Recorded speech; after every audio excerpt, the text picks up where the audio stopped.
बघा काय अख्खं दिवसभर घालून बनवलेली पेंटिंग कशी जळाली. तर हे कसं झालं, तर आपल्या एक ड्रॉइंगचं सुद्धा एक युट्यूब चॅनल आहे राज आर्ट 196 म्हणून.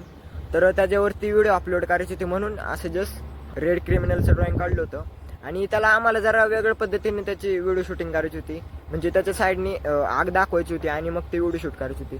पण ते जमिनीवरती आम्हाला काढायचं नव्हतं, कारण का ते जमिनीवरती एवढं छान नसतं दिसलं. त्याच्यामुळे ते आम्हाला एकदम असं वरती मध दाखवायचं होतं.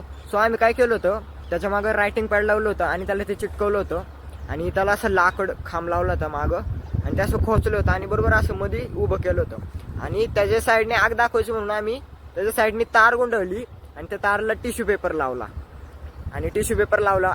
ह्याचा सेटअप करायलाच आम्हाला जवळजवळ 1 तास गेला आणि टिश्यू पेपर लावला आणि त्याला आग लावली. पण ते कसं कॉपरेने त्या पेंटिंगला आग लागली, ते अर्धीच जाळली. ऍक्च्युली हे जळतानाची क्लिप माझ्याकडे होती पण ती डिलीट झाली. मी रिकव्हर करण्याचा प्रयत्न केला पण ती काय झाली नाही. माझा फ्रेंड होता, जो पार्टनर होता माझ्यासोबत जो करणारा, तो व्हिडिओ काढताना मध्ये गेला. माझं काय त्याच्याकडे लक्ष नव्हतं. मी त्याला ओरडला, अरे तू मध्ये कशाला जाते, व्हिडिओ चालू आहे. तर तो म्हणला, अरे ते जळतंय. मग म्हणलं जा लवकर ते विझव. ते विझवलं.